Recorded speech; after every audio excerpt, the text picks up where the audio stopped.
Al-Qaeda and ISIS have resurged in Africa, and the term epicenter has been used several times of world terrorism. You used the term, you said they have the will and intent to attack the homeland. My question is, do they have the capacity? Top concern is for being able to provide, they have the assets necessary to provide the indication and warnings to know and be able to identify when they shift from that will intent to have the capacity and capability.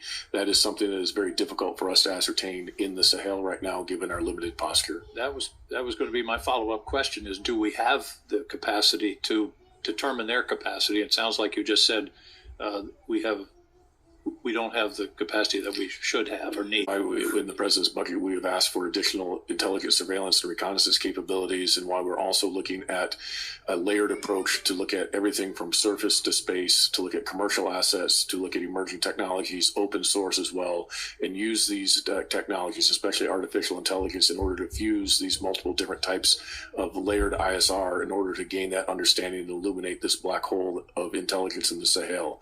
We cannot sustainably afford to do that solely with airborne ISR, so we have to look at a multifaceted approach. There are some very promising emerging technologies that we are looking into and that are affordable and sustainable, and that also can work with our partners. Because one of the key points to this is not necessarily ours to action.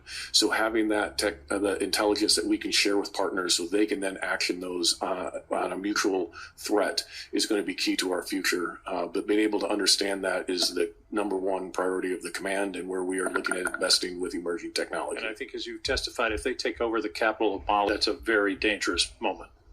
That would be a game changer, I believe, in how they would be viewed internationally. Inasmuch as I understand the general frustration on resources and reconnaissance, it is important to state that it's not all about President Trump. It's a long-time policy failure because, one, and I identify for policy failure.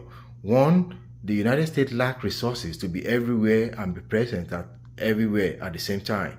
So secondly, after the Niger has the United States to leave the Sahel Air Force Base 201, the drone Air Force Base, is another major factor. This is because the government believed the United States did not fight the kind of combat that they want, like boot on ground against the terrorists. Also, it is important to state that the world is now a multipolar world.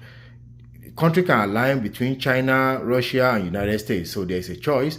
And the regime change in Libya is another factor.